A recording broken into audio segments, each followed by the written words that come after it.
Let's go, champ. We're live. UFC Vegas 47 this weekend. Jack Hermansson versus Sean Strickland in the middleweight main event. We're live. We're going to talk about the card. I have some very special guests today. When we're talking about these cards, and we'll get into it.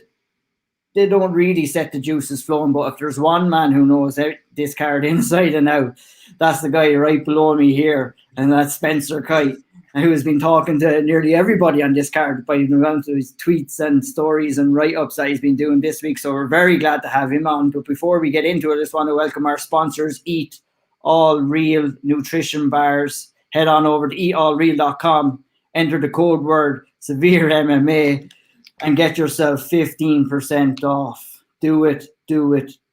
Lads, thanks so much for joining me tonight. We're full pack here, ready to talk about these fights. An interesting main event coming up. Sean gets all the luxury, it seems, from Eat All Real. Niall Harty, if you're watching there now, hook a brother up here, man. We got the bars here. Sean has some shades. He has his toothbrush, everything on the go here. Look at this. What's going on, Sean? What have you been doing there to get all these luxuries? Those sunglasses are actually fantastic, and it's a pity I can't wear them because I have prescription glasses, obviously. So if anyone wants some, the first person to super chat 10 quid on YouTube, as long as you're in Ireland and I don't have to post them far, gets the All Real. I don't know if I'm allowed to give them away. I'm giving them away. Fuck them. Eat All Real. Lovely. Eat All Real. Get some, and yeah, you can send us a few quid on the super chat on YouTube if you want. Don't be a dickhead on the comments because you will be blocked. And those are the simple rules. Right, let's get into it. Jack Hermansson, Sean Strickland, main event tomorrow night, middleweight showdown. I mean, I'll go to you first, Spencer.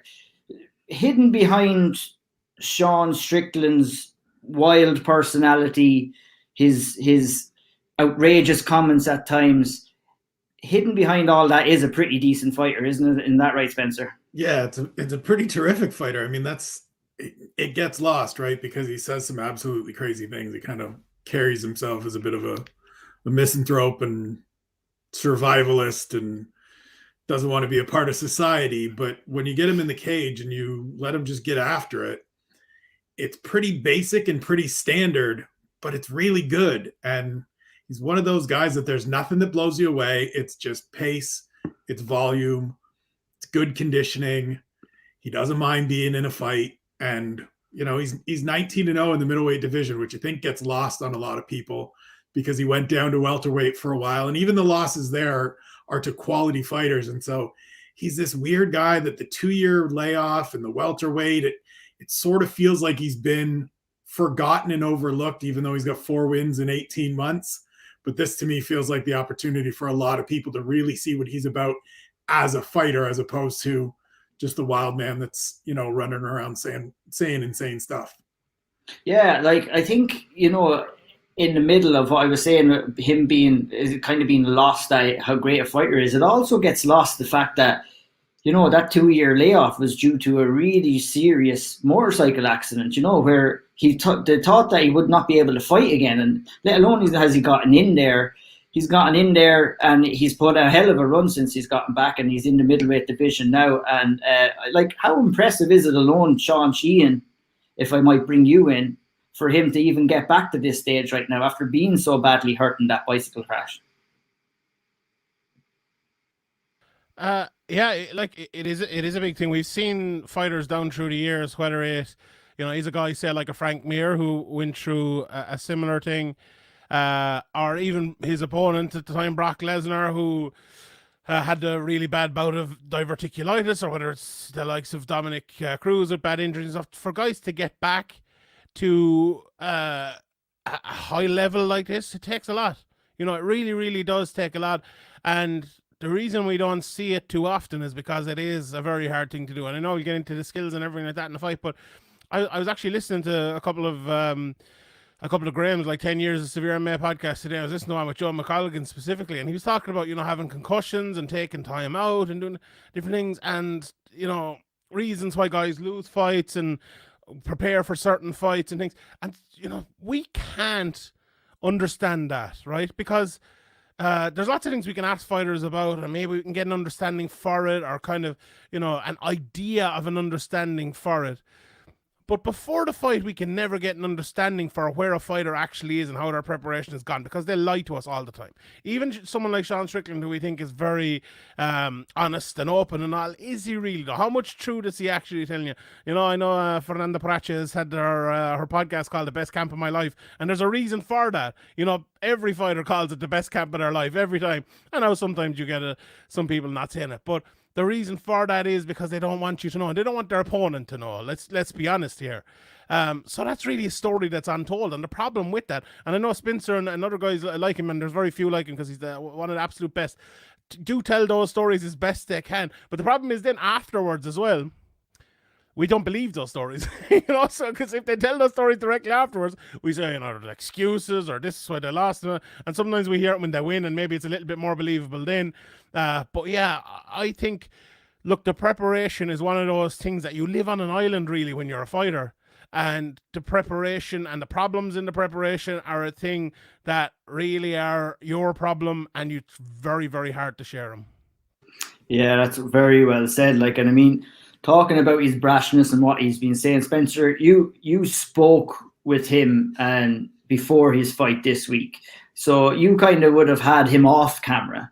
Is he the same person off camera as he is on camera, or doing interviews and stuff like that? You know, he seems very, you know, the interview that you did with him, and I read your piece, it was excellent, and head over and check it out. He seemed very level-headed. He was talking about not accepting the praise or getting caught up in praise and stuff like that, because in one day it can be gone and the next day it could be all taken away by the same people. I mean, what's the Sean Strickland like off camera? First and foremost, thanks for plugging the piece. I appreciate it. Cheap plugs are always welcome by me. Yeah, Sean's a weird.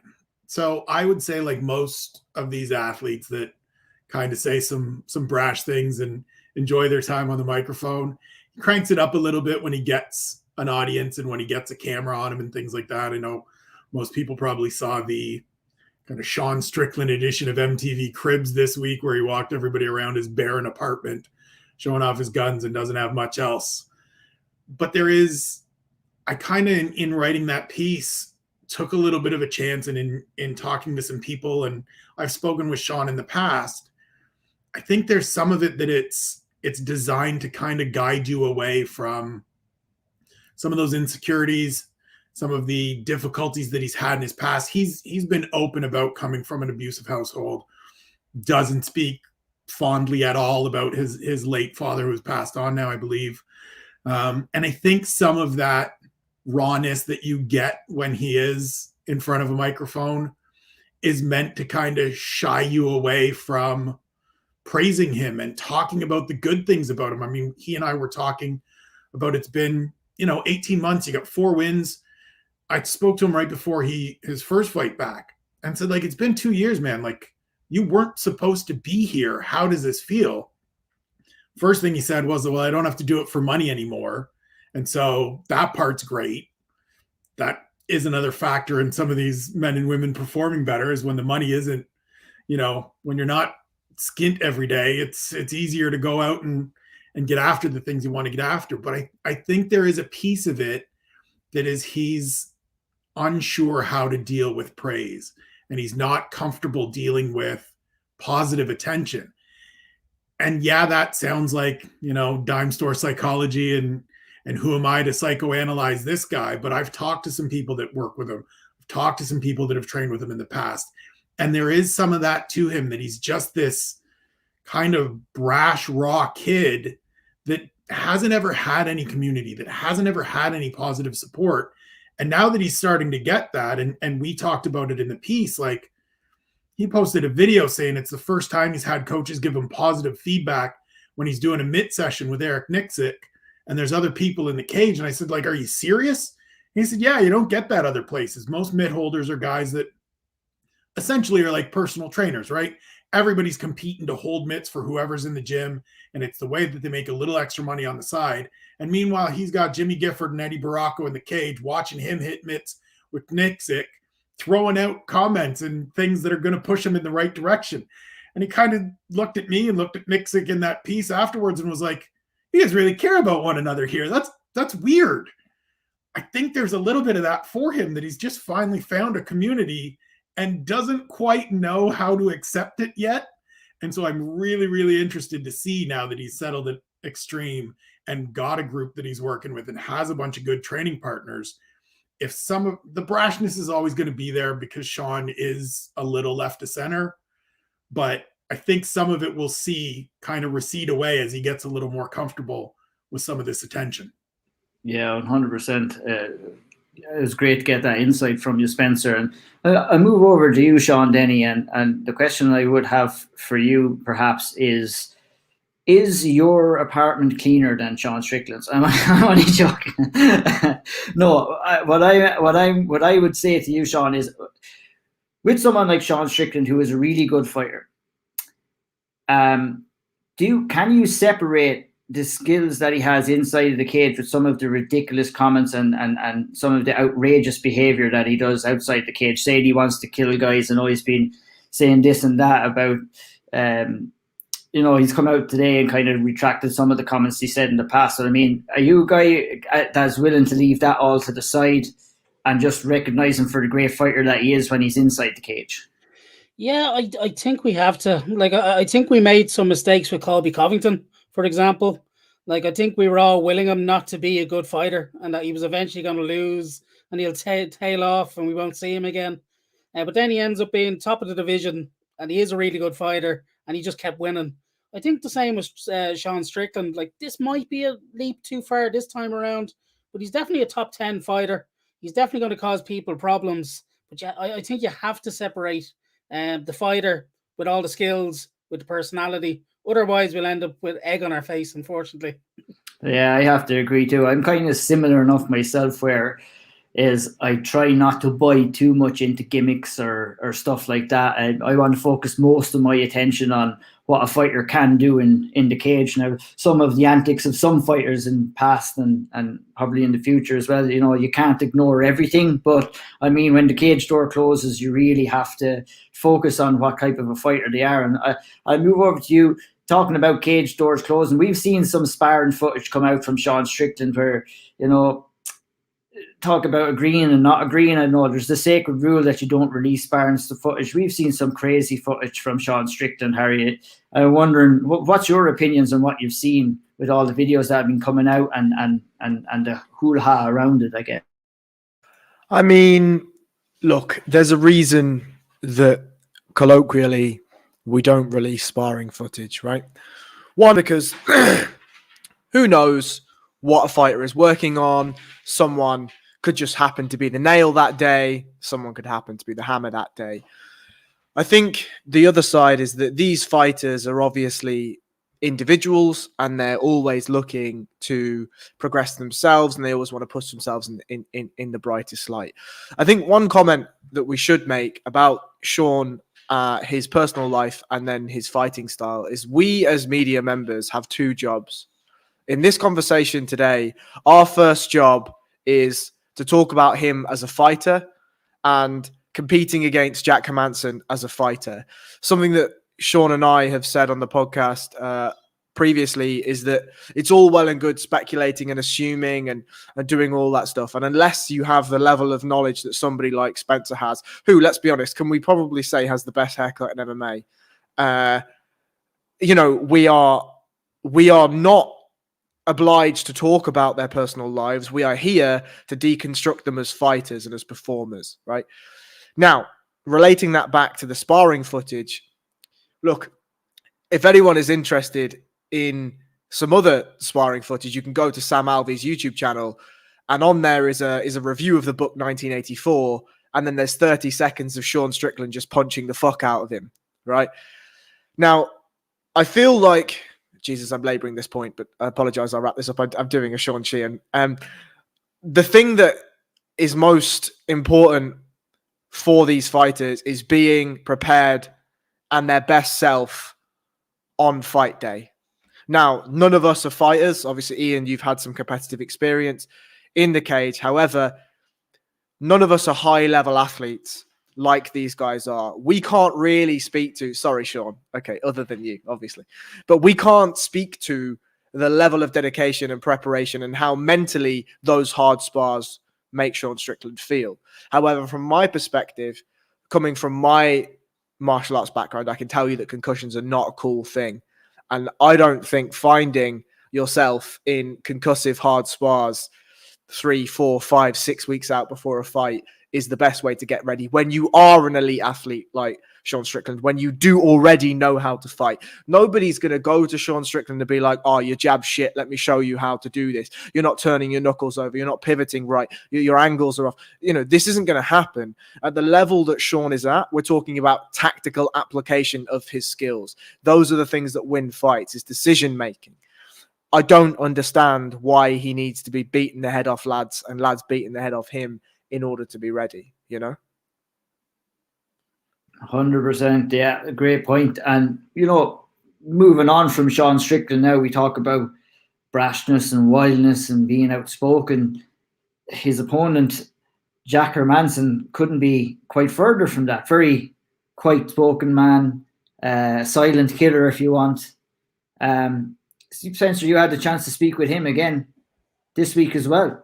I mean, what's your insight on your dealings with Jack Hermansson this week? How do you think he's approaching this fight against a wild man outside the cage and a wild man at times inside the cage as well? Well, the fun thing was I spoke to them about 2 hours apart. Spoke to Sean Strickland first and said, listen, I'm going to talk to Jack in 90 minutes or so. Is there anything you want me to pass along? And he just kind of said, like, yeah, let's see if he'll agree to no leg locks. Like, I hate that shit. We don't need to be doing any of that. Get on the phone with Jack. I said, listen, first thing I'm going to tell you, I talked to Sean a while ago. He wanted me to ask if you could just agree to no leg locks. And he just started just howling laughing and said, what I think is the absolute correct answer. This is a guy that says he'll be willing to fight to the death, but he won't do leg locks. Like, what the fuck is that? And so, I mean, headspace-wise, Jack Hermansson is 100% in the right place for facing Sean Strickland and for facing anybody. He is a guy, to me, that is as polished as they come, knows who he is as a competitor, knows what he's good at, knows what he's not necessarily as good at, or maybe where his shortfall is against somebody like Sean, isn't going to agree to any ridiculous rules, and is going to play to his strengths. And so that, to me, is a guy... And he spoke about, you know, some of the struggles he's had in these opportunities where he's had a chance to take that next step, and said, look, I could tell you anything, kind of like we were saying with the best fight ever or best camp ever. I can tell you anything, but it's just if you show up on fight night, you need to show up, have your best performance that night. If you do, great, you get your hand raised. If you don't, you're facing somebody else that's world-class and it doesn't go your way and it turns out to be the Marvin Vettori fight. We'll see what happens, but as far as prep and focus and doing the right things, he was out in Vegas 2 weeks early to get acclimated. He said he had some troubles in the past dealing with the climate and the time change and things like that. I think he's ready to go, and it just comes down to how good of a fighter. Like, I think Sean Strickland dictates and determines this fight just in terms of how good is Sean Strickland. Like, this is where we're going to find out exactly how good Sean Strickland is, because I know the quality of Jack Hermansson. I know what it takes to beat him. And so is Sean Strickland good enough? We'll find out on Saturday.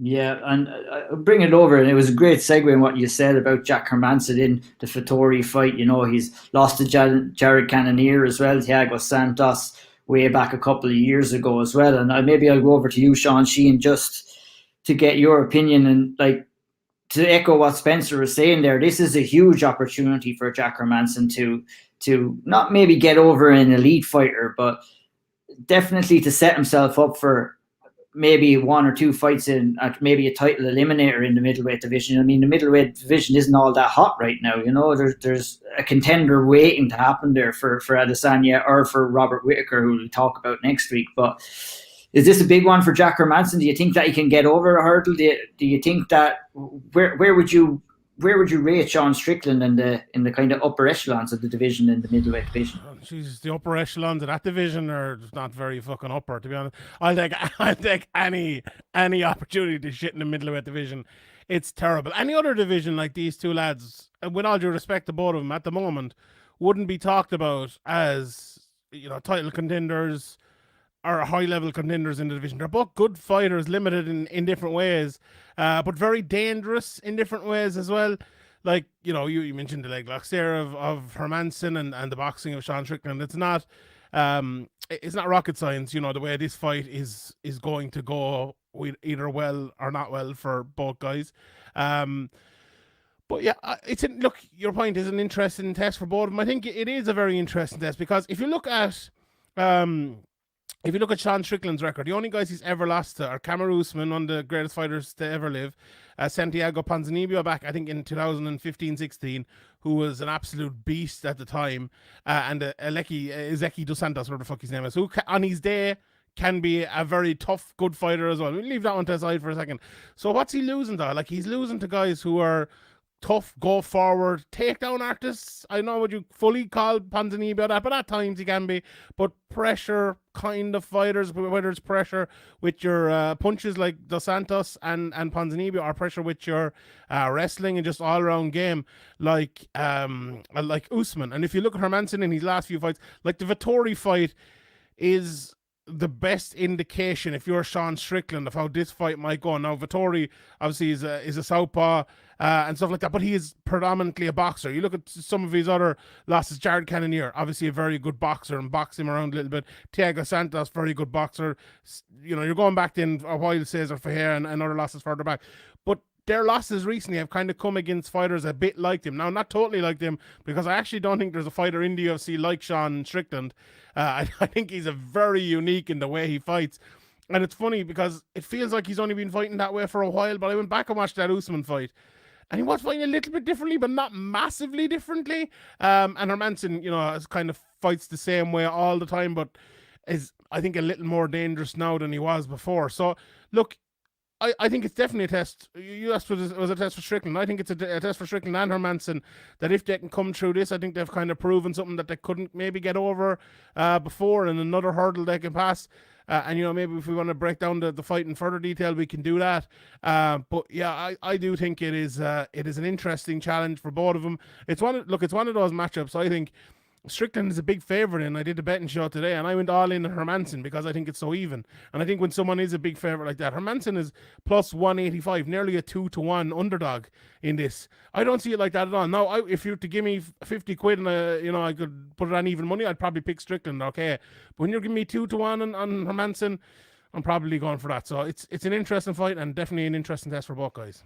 Well, let's get into the ins and outs of the fights then, and I'll move over to Harry Powell to maybe get his opinion. And I did my preview, released it today, and I didn't really go too in depth into the ins and outs of the fights, but I think the simplistic point of view in coming into this fight is that I believe that Jack Hermansson is going to want to take this fight down to the mat and implement his submission game, and I think that Sean Strickland is going to try and keep this fight on the feet and try and win the striking battle. Is that the way you see this fight going, Harry? Yeah, leg locks never die, right? If we don't see some 50-50 inversions, then Jack Hermansson should just get cut immediately. No, look, how I see this fight going, I think something that Sean Sheehan mentioned earlier, which I thought was really pivotal and what I base a lot of my own analysis on, is the Marvin Vettori fight, right? Vettori is actually a better striker than people give him credit for. He's not flashy. He's very basic, but what he does pretty well. Pretty defensively sound. He can counter-strike well, and he has incredibly flexible, dexterous, heavy hips for his sprawls, right? He used to train at a gym that I used to train at, and the coaches there, all of them lauded him for just being dumb strong, stronger than you would ever believe a man of his size to be.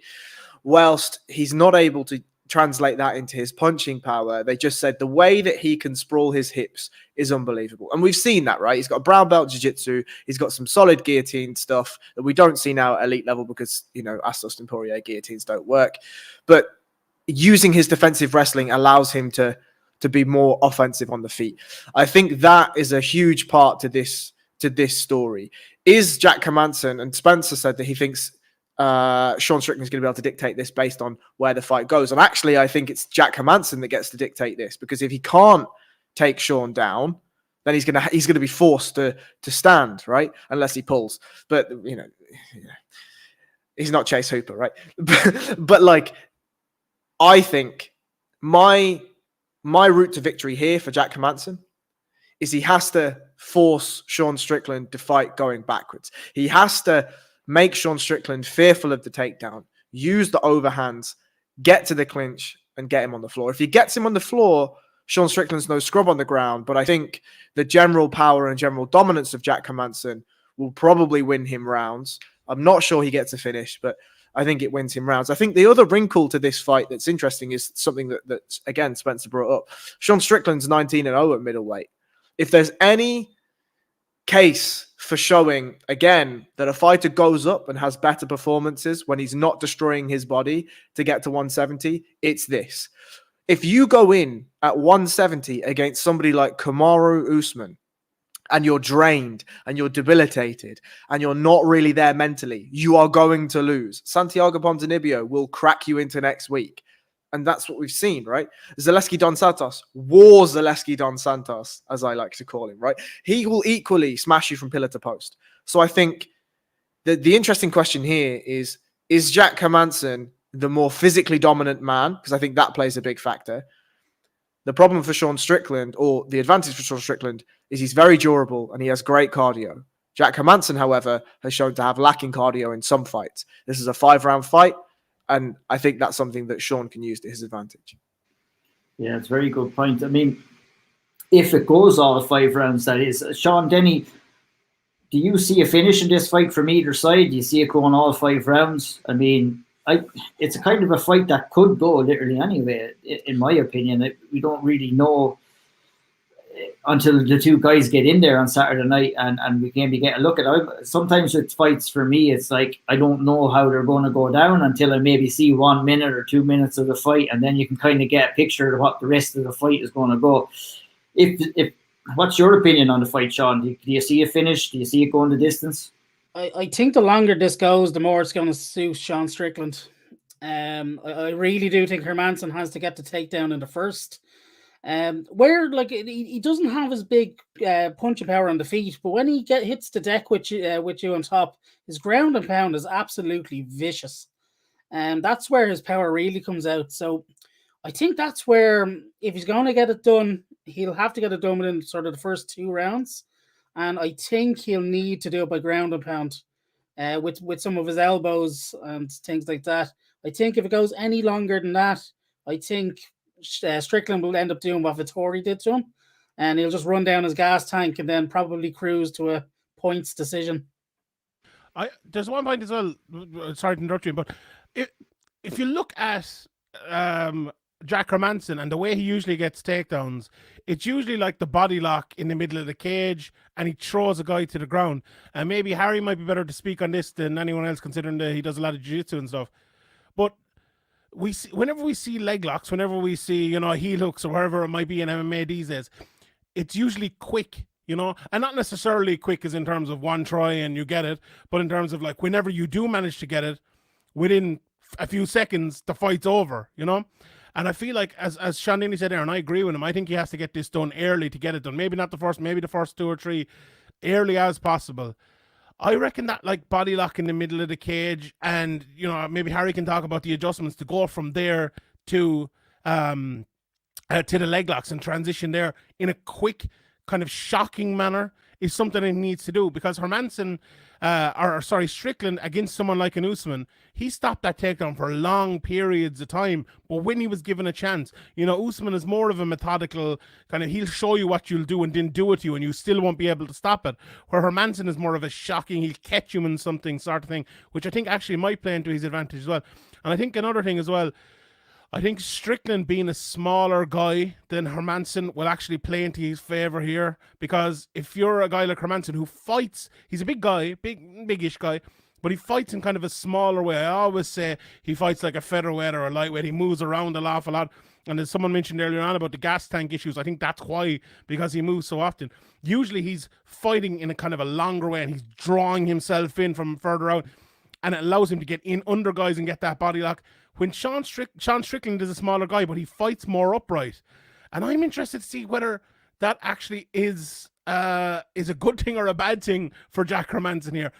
In a way, I think he's going to be too small, and not that much smaller, but the way he fights so high, I think it could be a big advantage for him to get from body lock to takedown to submission very, very quickly. I think that is the key to the fight nearly.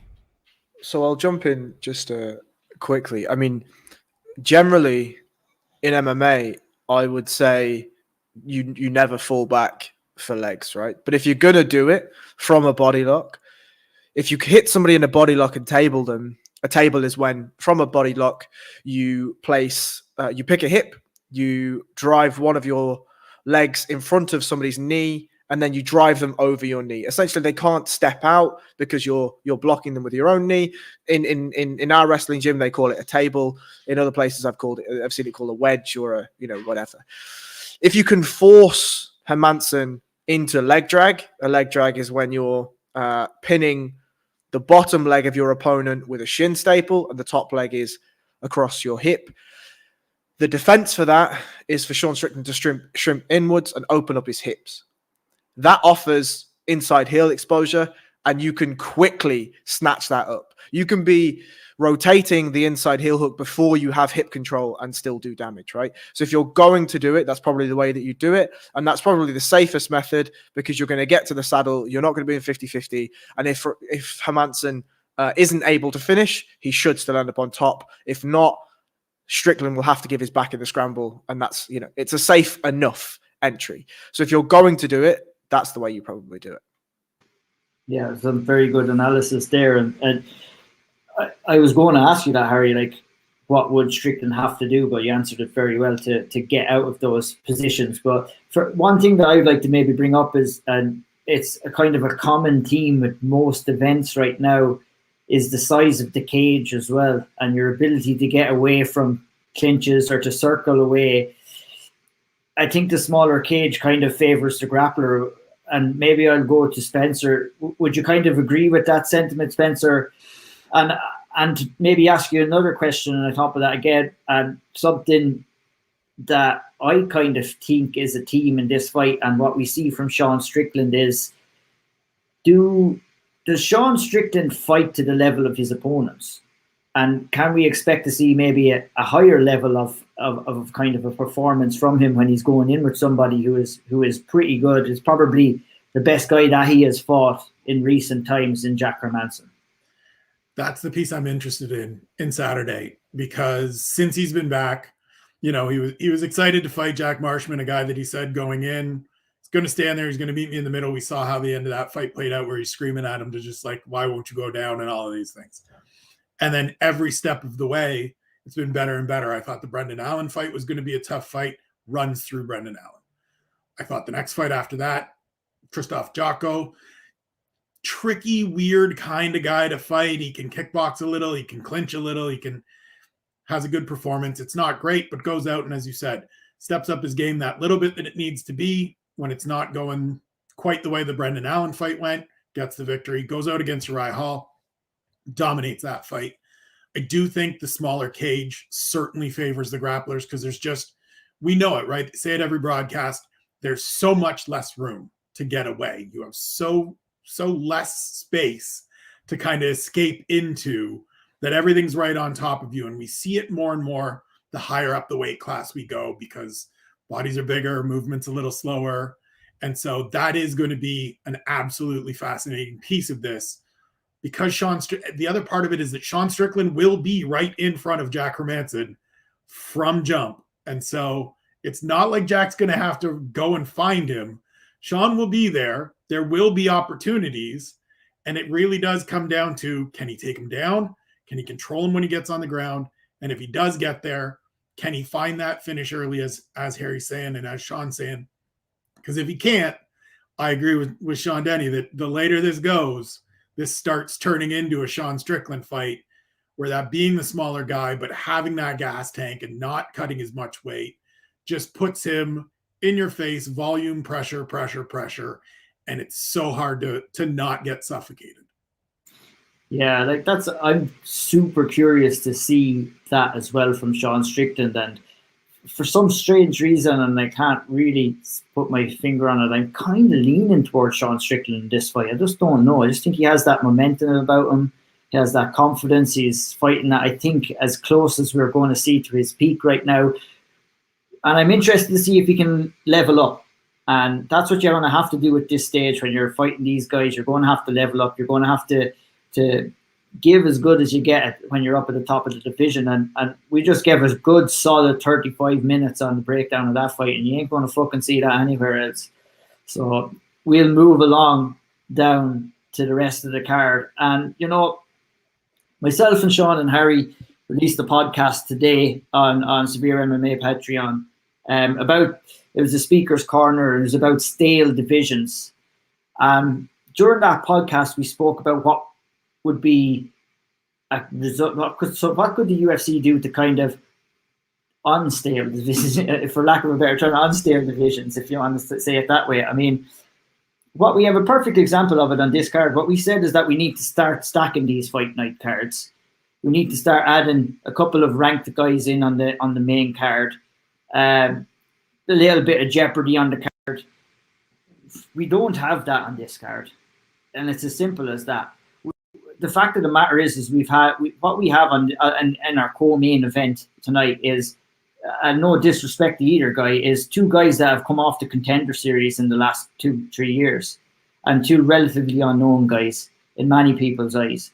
You know, I look at this and I look at the undercard and I'm thinking, what happens if Jack Hermansson or Sean Strickland have to pull from this card? You know what I mean? The card is in a shambles then.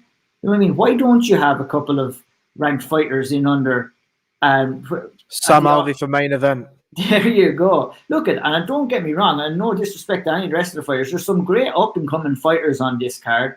And we'll talk about those up-and-coming fighters too. You know, but I really just don't understand. Like, I mean, UFC obviously don't give a shit if they're just going to put the card on anyway. It's happened before in the past. It happened to a couple of cards last year that has just fallen asunder. But we really have to start talking about if one fight falls off a card, a card cannot be fallen asunder, and that's the simple fact of the matter here. And maybe I'll go to you, Sean, just to piggyback off that comment for a minute. Yeah, it's a funny one because, you know, the Super Bowl is next week, isn't it? Or is it the weekend after? It's coming up soon anyway. And I assume, as if, you know, if Ian, you're wearing a Kilkenny jersey there, it's a long time since you've been in an All-Ireland final. But if, you know, I'm sure the people in Kilkenny would be staying in the weekend before. And a lot of people might be staying in the weekend before, like an All-Ireland. It'd be the same in America. You know, there's a big, you know, the big American football game in a couple of weeks. And people want to be staying in and want to be watching a massive card this weekend. And instead, they have two middleweights who they probably don't know, and then a rake of other lads who they probably don't know either, who maybe some of them will go somewhere, but we don't know right now. And it'll be maybe in a few years we'll look back at this card and think, oh yeah, it's a fantastic card. But right now, I don't know. And myself and Harry actually recorded another podcast today talking about, you know, talking about what this will mean long term. Like in the short term, it's fine for the UFC. They're earning their money.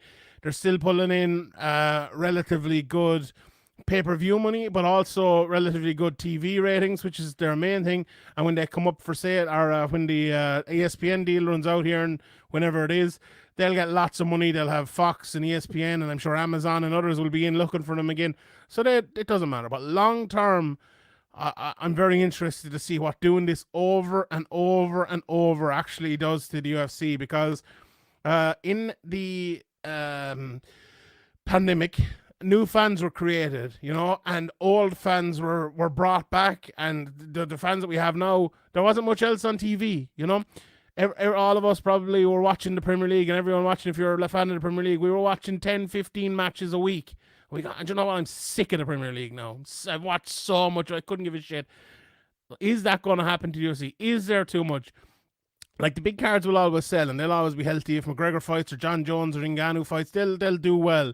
But will it continue to fulfill the UFC's needs to have these cards all the time, every week? And will they draw enough people in to watch them that allows this insane amount of money to come in from ESPN and others for these television rights?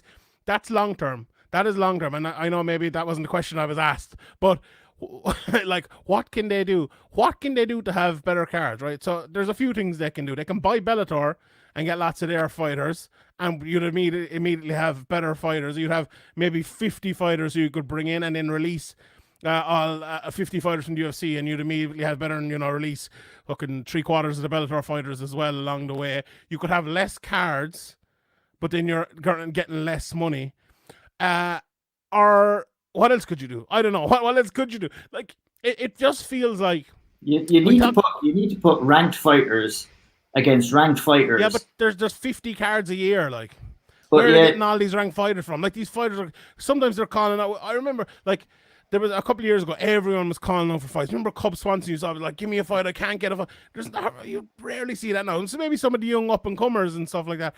But the problem as well is, and I agree with you, put ranked fighters on it, but the amount of fighters they have now, Dana White's gone out every fucking Tuesday signing 7 new people to sign in the UFC because they're on fucking 20 pins and 20 pins to fucking fight. Like, that's the problem now. So, Jeremy Stevens was released a couple of weeks ago, and I think someone said for one of his recent fights, he got 49 grand or 50 grand. That's fucking 7 Contender Series people to come in there and fight for that, or whatever it might be.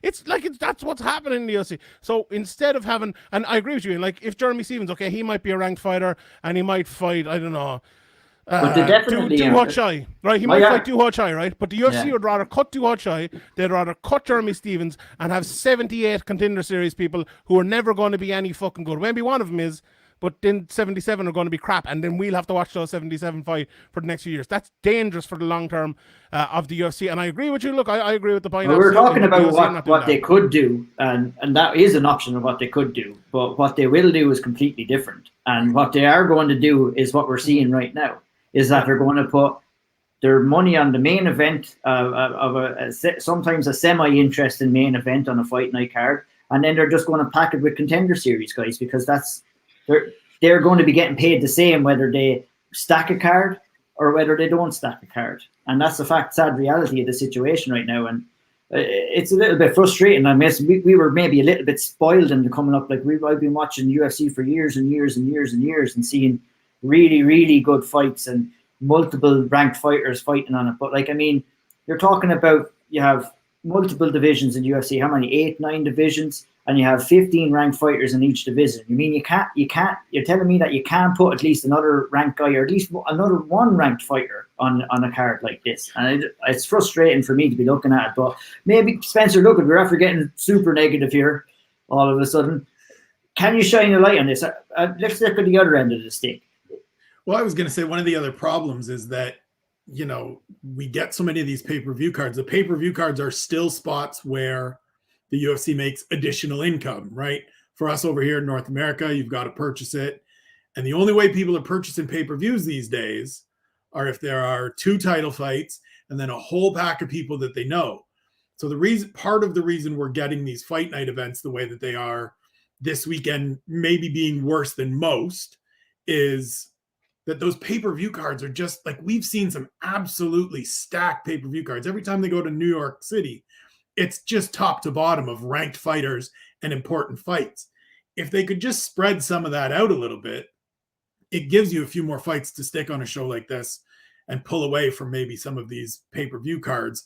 But the problem is that if a pay-per-view card doesn't have 17 popular names and famous names, you get all these people on Twitter and saying, oh, this card's garbage and it's not worth it. And media members saying, oh, what a terrible, like that card in Houston last year with Derek Lewis and Cyril Gane on the main event, lost the Amanda Nunes fight, Juliana Pena.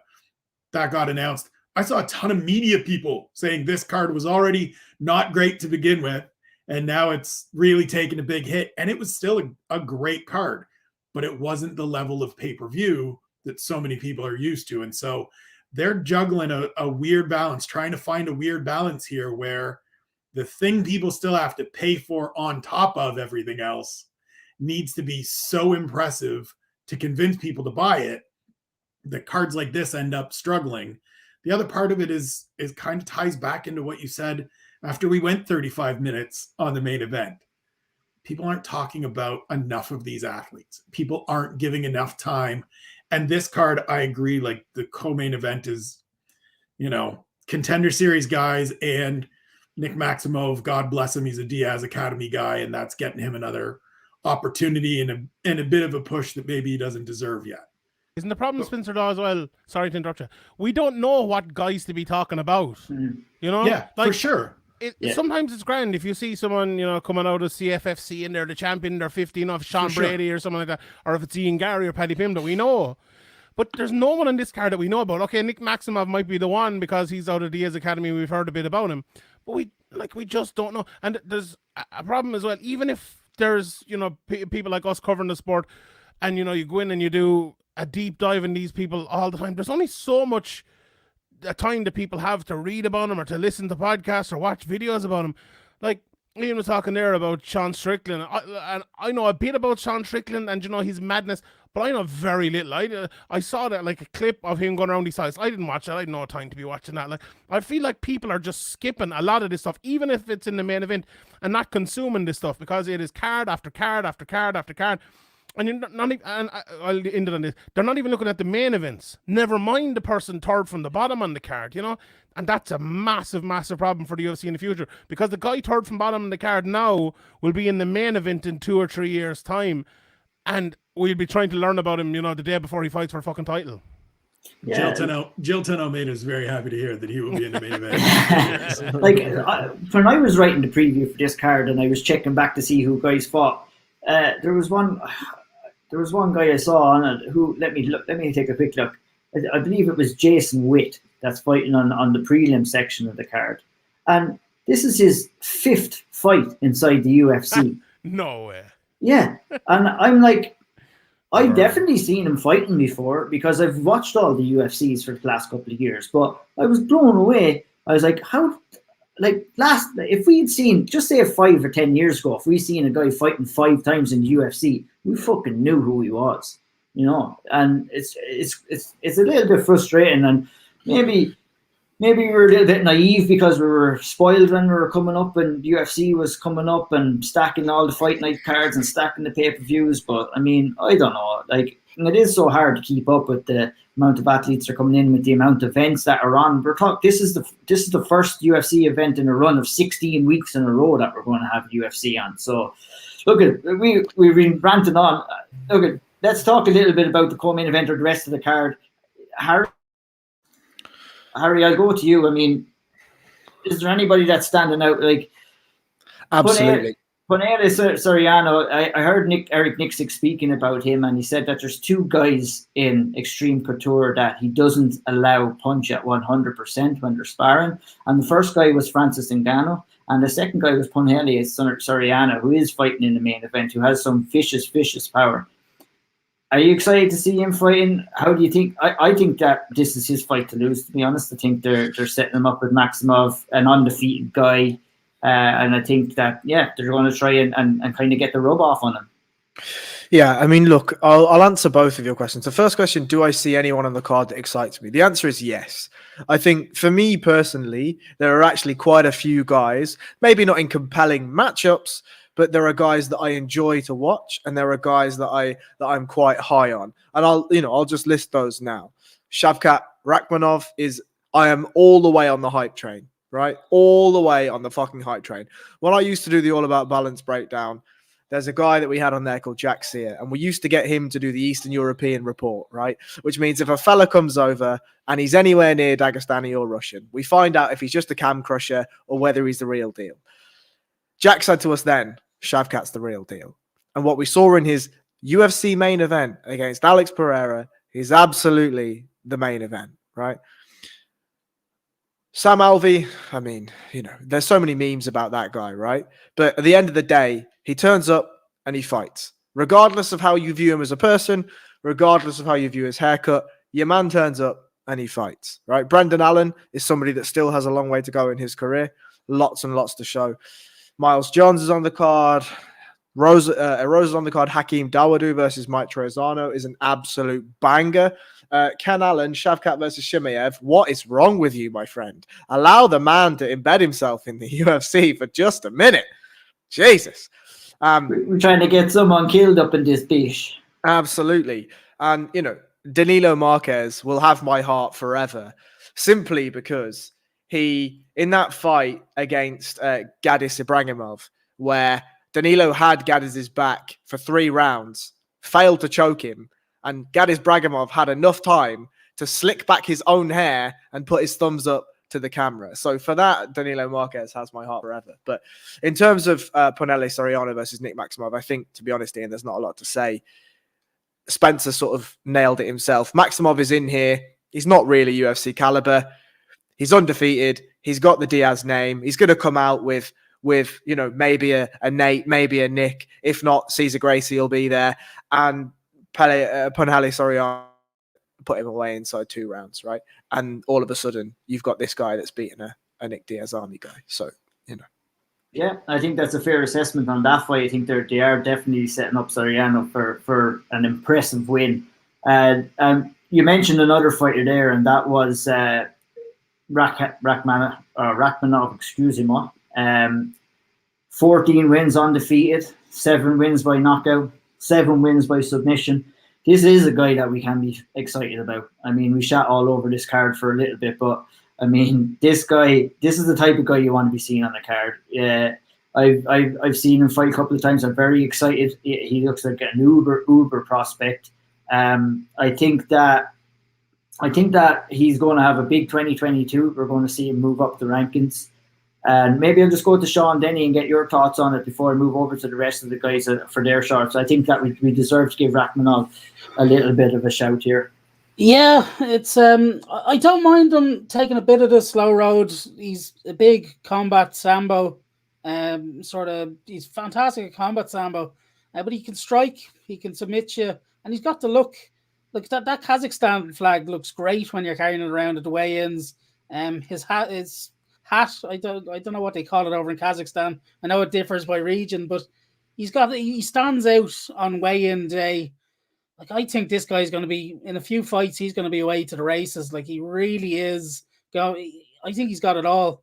And he's got the top team Phuket translator, Sayat. He's got him doing his translating at the moment, and generally he's very entertaining. So if he can do what he was doing with Petr Yan, I think he can get his name out into the English press a good bit more. So I'd be like to see a bit more of Sayat getting him into the English media. And I think once he gets that, I think he's away to the races. I think that common theme that we're seeing in the UFC, Spencer, is guys who are coming in and are getting a really, really, really tough debut.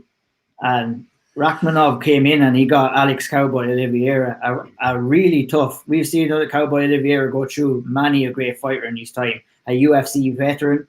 Rachmaninoff just come in here and smoked him in round 1, got the submission against pretty much a submission-heavy guy as well. Were you uber impressed about his debut? And then he followed that up and won his second fight as well. And I really think that they're setting him up to win his third fight on Saturday night as well. Yeah, I've got a seat next to Harry on the bandwagon and have from the jump. Sean's talking about him working with Sayat as his translator. It's represented by Danny Rubenstein, Ruby SE. He puts together a lot of opportunities for these guys from overseas that come in and aren't necessarily the biggest names. But if you know Danny, if you talk to Danny at all, I've worked with him for a number of years now, talking to his guys. He'll tell you straight out when he thinks he's got the real deal, and he thinks Shavkat's the real deal. I mean, you mentioned the Alex Oliveira win. Those are the things to me that feel like they're getting lost a little bit. And I understand that it's the crush of the cards and it's nonstop action, but we know the quality of Alex Oliveira. And so when a guy comes in and does that to him, to me, you put the little asterisk next to the name, you highlight it, you circle it, whatever it is, and then I want to see the next fight. And when the next fight is he does what he did to Michel Prazeres, I highlight it again and I underline it even more. And I go, okay, when's this guy fighting again?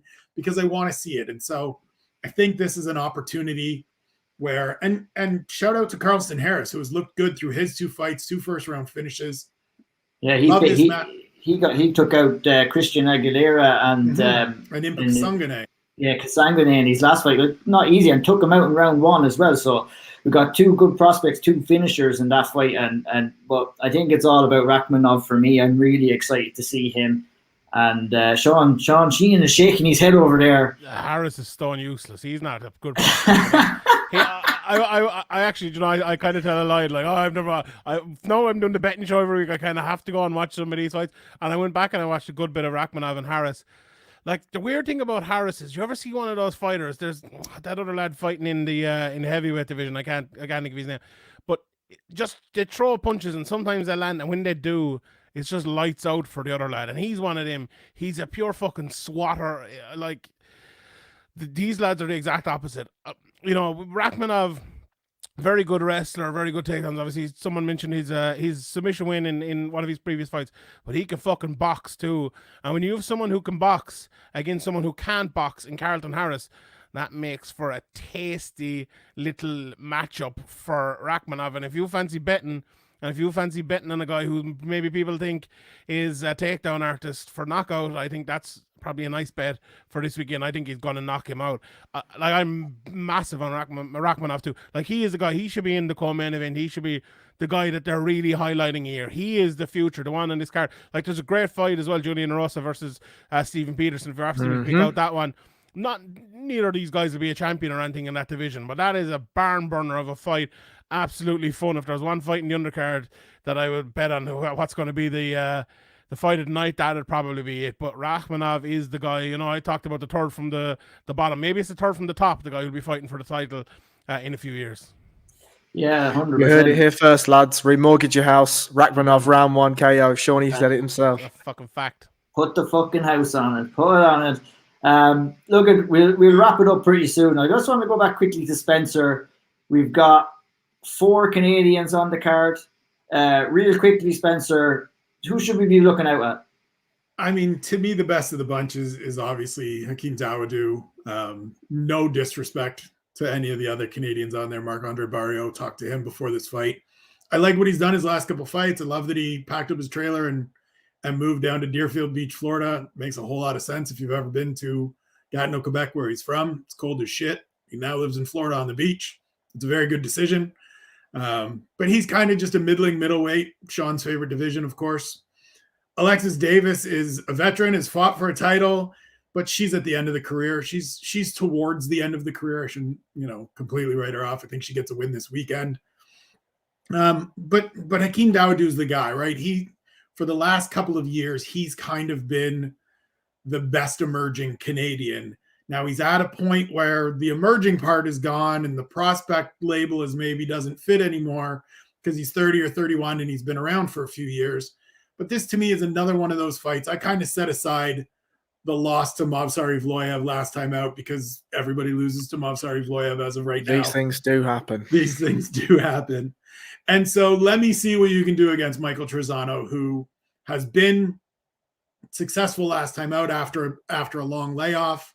Should have some grappling that he can bring into this, a little bit of wrestling, even just clinch work. But if Dawodu can keep it standing, we've seen him have success. And so he's the one of the 4 that you really have to look out for the most, I would say. Does he let the fights get too close, though? And he seems to be in a split decision almost every time. I mean, the thing I wrote, I think this probably even today, is like, when are we going to, for a guy who scowls all the time, for a guy who has the word mean tattooed on his chest, whose nickname is Mean Hakeem, can I just see you be mean? Can I just see you get out there? I forget who I was talking to. It might have been Saif Saud about Kennedy Nzechukwu, who is a lovely human being, takes care of his ailing mother. All of that these was the lad I was things. thinking of earlier. I couldn't remember his name. That was it. And just said to him once, like, can you please tell Kennedy that he's allowed to go out there and be violent from the start? Like, just get out there. So Hakeem Dawodu, if you're listening to this, if somebody could put it in his ear, get a bug in his ear and just say, like, go out there and don't have these close fights. You're allowed to, like, I understand he's a technical kickboxer and he's great as a technical kickboxer, but get out there and get mean, be vicious.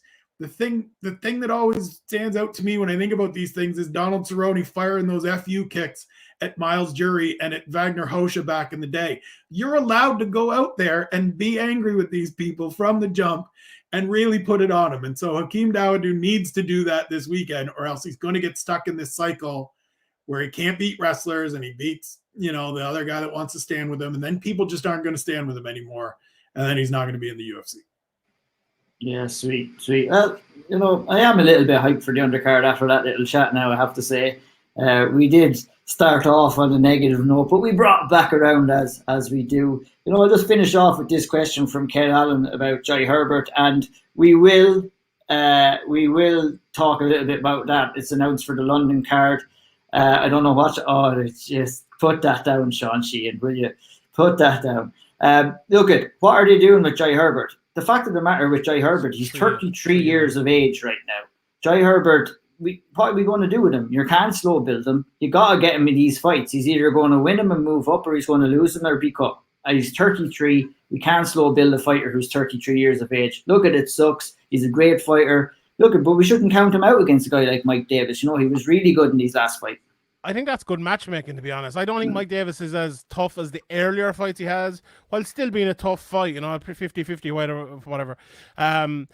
Yeah, you can't for Jai Herbert, especially considering what you have done to him already. I think the biggest issue was putting him in there at the very start. Who was it? Trinaldo he fought, and so that was the problem. Like giving him someone like Mike Davis now, I don't think is issue. If to give Mike Davis to start off with, I don't think it'd be too much of an issue. But yeah, I think it was the early matchmaking is the biggest issue with that.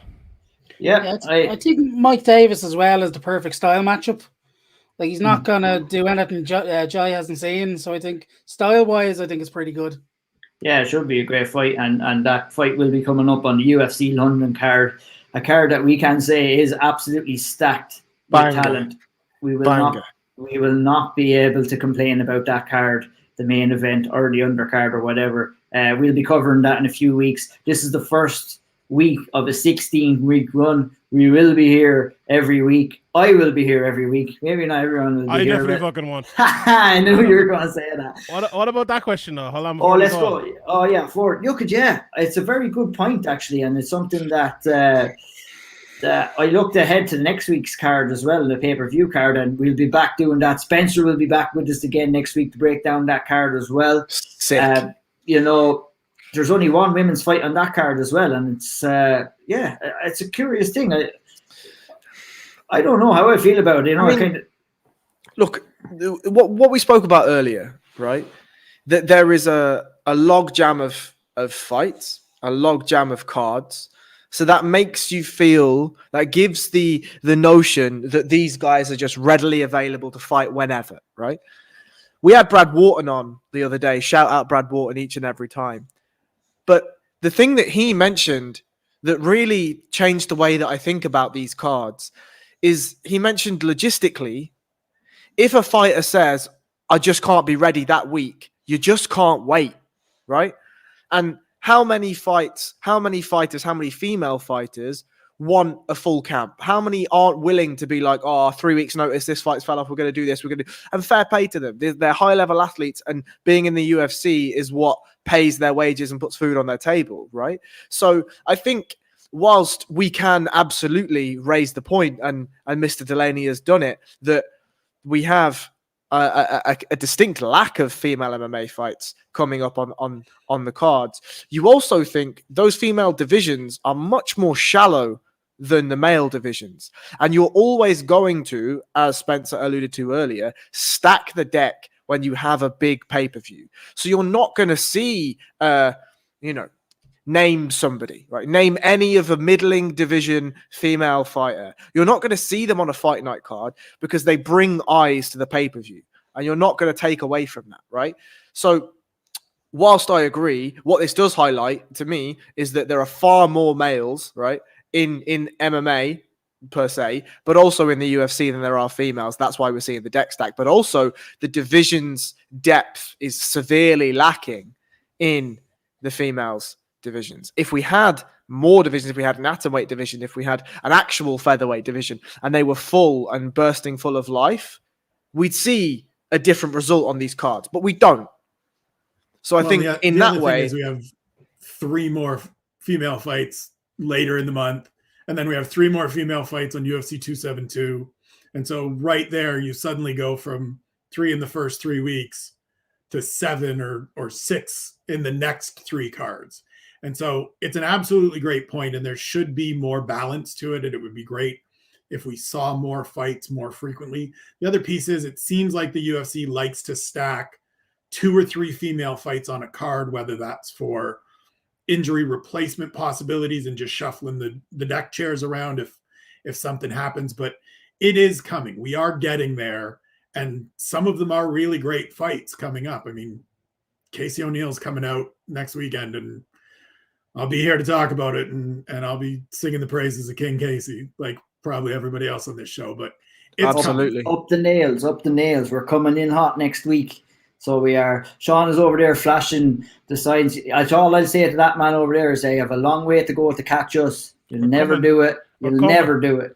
You'll never do it. Lads, we'll leave it there. Thanks so much for your input. Thanks for all the questions. Go and follow Spencer at Spencer Fight. Go follow Sean Denny at Denny Rants. Go follow Harry Powell. His name is up there so I don't get it wrong this time. It's at BJJ_Harry Powell. Don't bother following Sean Sheen, and then follow I O'Neill MMA. We're all on Twitter. We all talk shit all the time. We'll see you the next time. Thanks for listening. Thanks for tuning in. Hit the like button. Hit the subscribe button. EatAllReal.com. Enter the code word SevereMMA. Get 15% off and eat the best protein bars on the market. Good luck. Thank you.